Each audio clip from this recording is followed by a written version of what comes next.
Today's topic is the aperture of a camera. Now, the aperture of the camera is what allows light to get to the sensor of the camera. And in your settings of your camera, you can adjust how much light gets to the sensor by adjusting the aperture.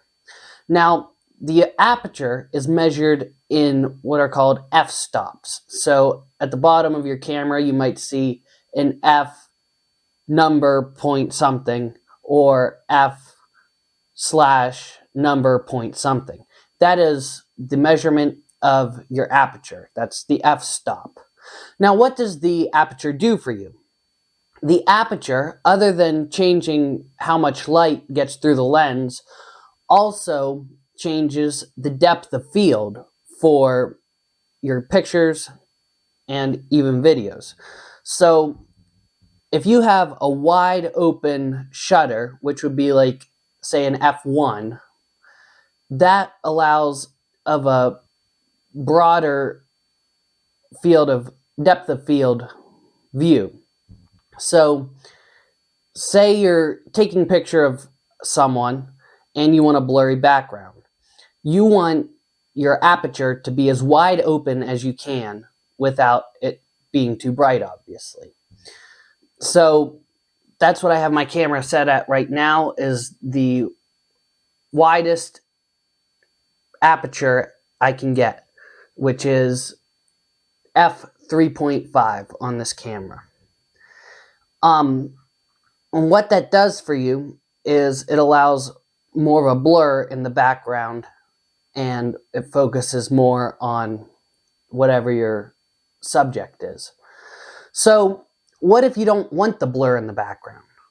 What if you want everything in focus? Well, what you do is you close the aperture to as small as you can, say f22, which is what I can get on my camera. f22 is the measurement, not the jet, the measurement of the aperture.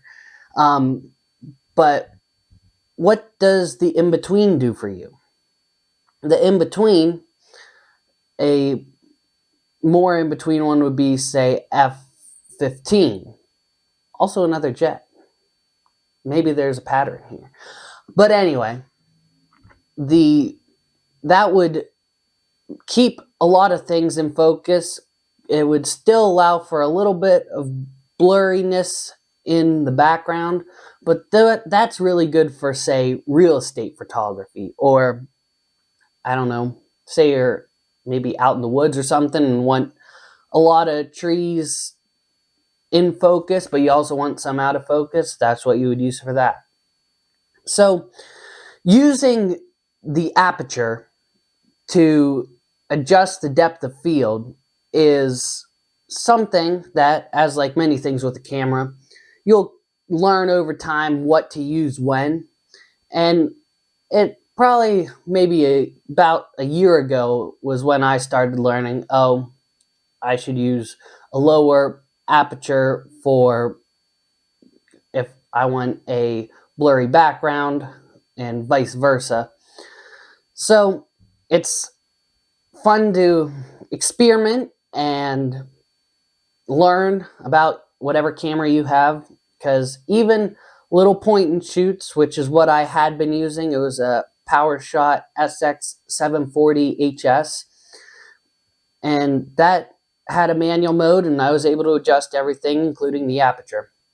So just little things like that can help improve your photography. I hope that was helpful, and I hope to see you again on the next video. Thanks for watching.